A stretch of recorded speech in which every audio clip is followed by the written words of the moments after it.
Albania has recently become a very popular destination. With its wonderful coastline and breathtaking interior of rugged mountain ranges, it is populated with a distinct yet varied culture, an untouched beauty of fascinating history. It's no wonder that it is continually rated as one of the top travel destinations. My name is Robert Hackman, a working photographer who specializes on Albania, and for more than 20 years I have been traveling and getting to know this fascinating Balkan country.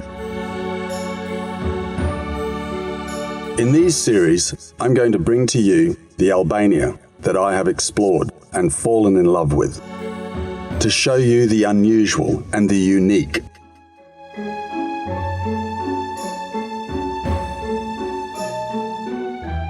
Places of scenic beauty and its people. Some personal insights, and hopefully, along the way, explain and disentangle some of its rich history.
On the hills behind Vlora is the peaceful village of Kanina.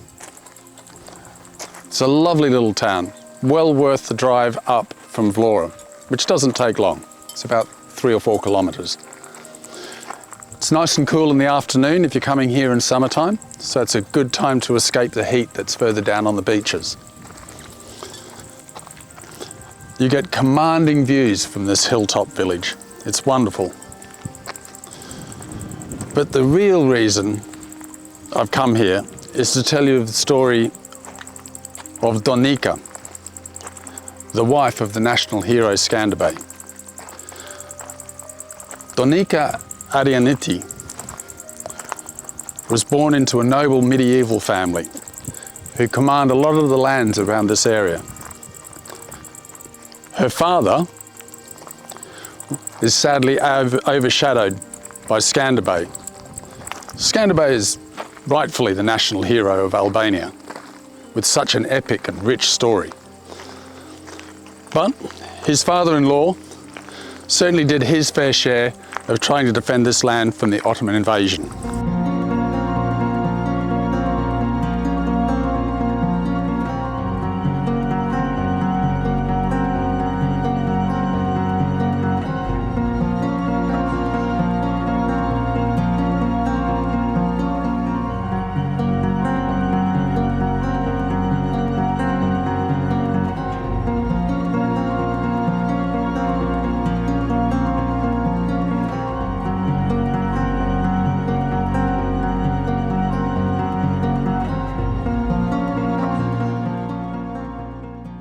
At the beginning of Judge Arianiti's life, they only commanded a small piece of land, but he married twice and he inherited very well through both of those marriages, but the first one especially, when he got a lot of the land between Malakastra and Vlora, and that had expanded his domain and also his power in this area.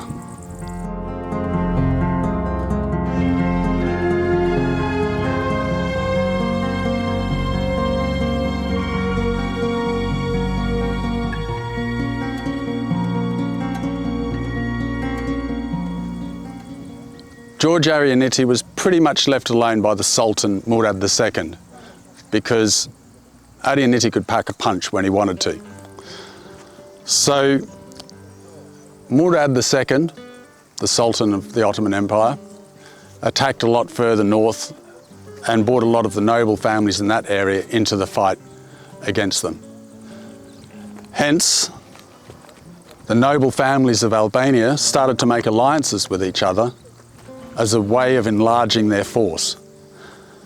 Donika was the daughter of George Arianiti and became the wife of the national hero Skanderbeg. They were married in a monastery slightly to the north of here. She also had a sister called Angelina, and Angelina married Stefan Brankovic, which was a Serbian noble family. She led a pious life and became a saint within the Serbian Orthodox Church.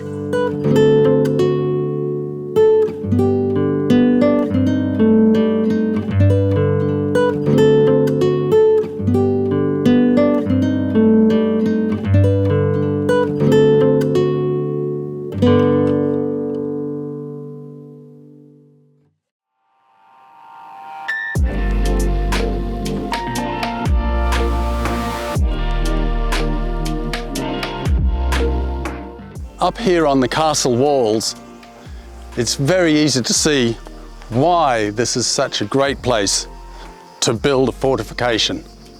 It gives commanding views to the north, oversees the valley behind it, the Shushitsa River, and then looking east, you get that. What a view.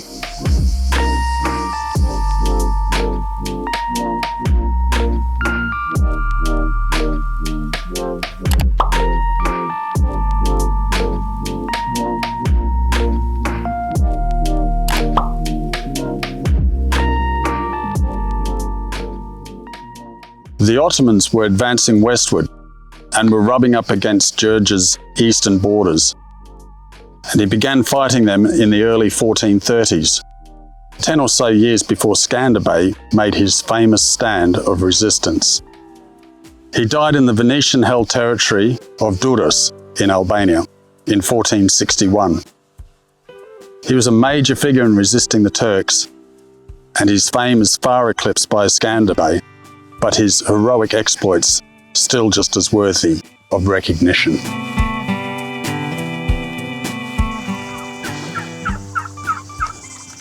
So although there's not a lot of remains left in the castle besides the walls, it's still a very important cultural monument in Albanian history. But there's another thing about this village that I particularly like, and just as elusive as the missing castle. It's a tekke, which is a Bektashi mystic monastery.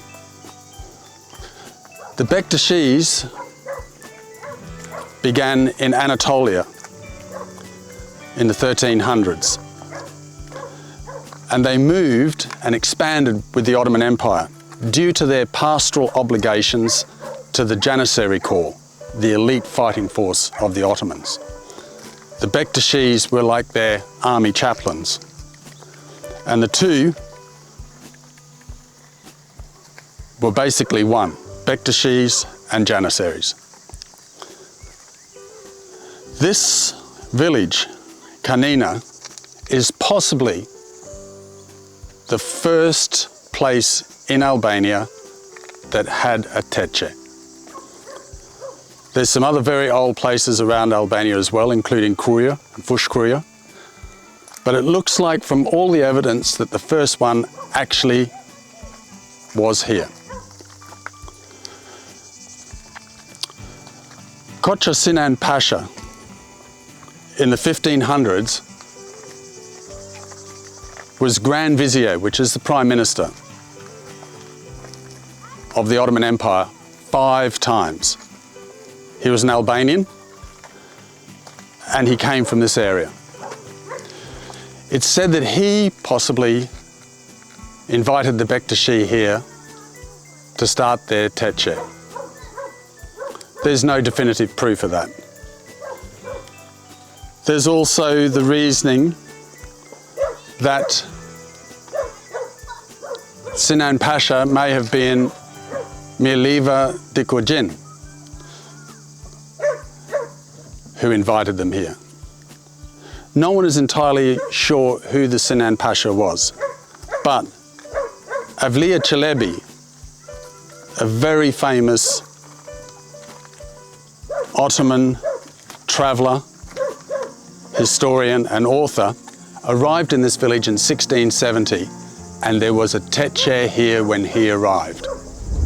And because they give women an equal standing and women can worship with the men, it's sometimes seen as immoral that those two can mix. Now, they were accused of this immorality in the early 1600s in a place very close to Andrianopolis, the capital of the Ottomans. Their tekke there was demolished, and it's very unlikely that all of those babas, they're the ministers, would have left and retired. And it seems that they were probably invited here by Mirliva Dikojin, who also called himself the Sinan Pasha. They most likely arrived here 20 or 30 years just prior to Evliya Çelebi's arrival. Now, no one knows exactly where this tekke was, but it was most likely, we knew that it was on the south side of this fortress, and it was most likely built where the new tekke is. At the new tekke, there's a grave, a very important grave. Let's go have a look.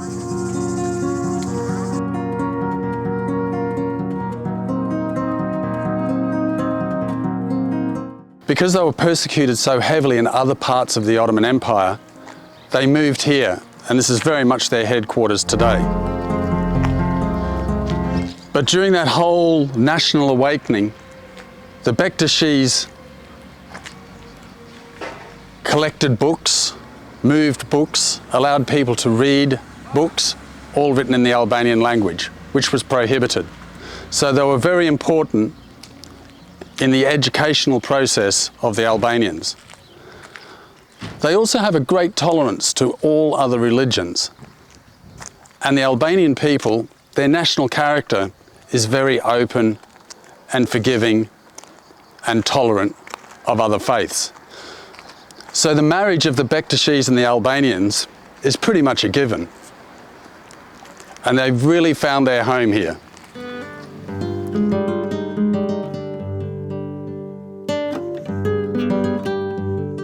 So this is the site of the new tekke, which is most likely built over the top of the old tekke.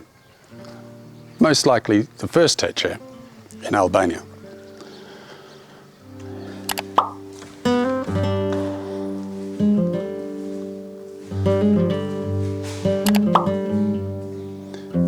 It's very plain, very simple, very understated, and not pretentious. Very Bektashi.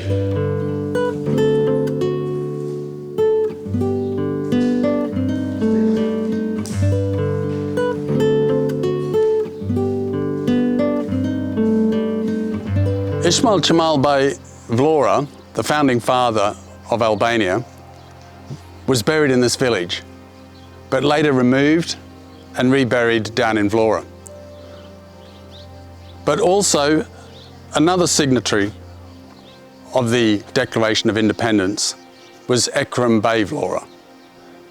And he is buried here on this wonderful hilltop village.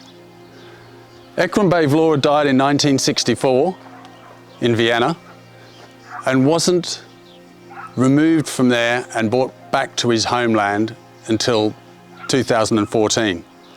And today he rests in his homeland in this beautiful hilltop village of Kanina.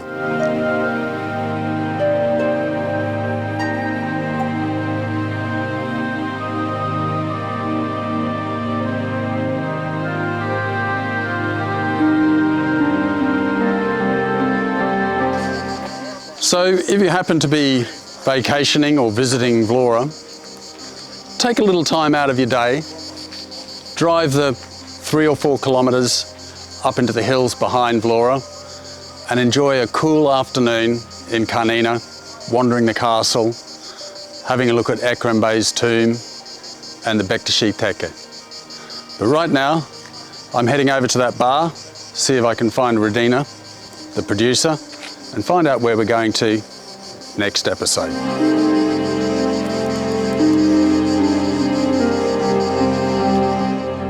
Ah, Radina. Hi Robert, how is Seni mi? Kanina. Kanina shume. Shumbuka. Shumbuka. Shumbuka. Okay. Shumbuka. With Laura for you or another thing?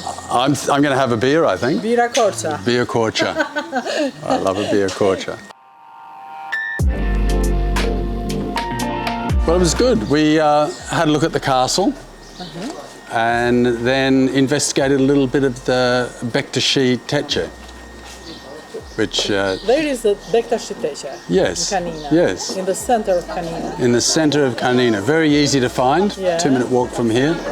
And, Nearby this bar. and very close to the castle. Very close to the castle. And there's Vlora just down You there. was walking, I see. We walked, yeah, we did all the walking. From the castle to the... To the tekke, yeah. And fantastic. Ekrem Bey Vlora is buried there, still there. And so yeah, really lovely afternoon. I mean, it's a small village. It's a lovely village. It's always so peaceful coming up here. Peaceful, yeah. Sometimes a few days in Vlora, you want to escape. This is the perfect escape. Only 3-4 kilometres away from Vlora. Only takes 15 minutes to get here. And you're in a different world. It's just a fantastic village. Yeah, I love it. So, Gazua. Or Kanina. So Kanina. I like this beer. Why? Beer korcha. I like Albanian beers. Beer korcha, beer tirana. They're nice and fresh. Bira Peja. Beer peja from Kosovo. Albanian beers. Albanian North. So, Radina, Yes. where are you going to send us to next? I think we have to go to Kurvelesh. Korvelesh. That's a big subject. Yeah. I love Korvelesh. A long history and beautiful scenery. I look forward to that. Great. So we'll see you all in Korvelesh.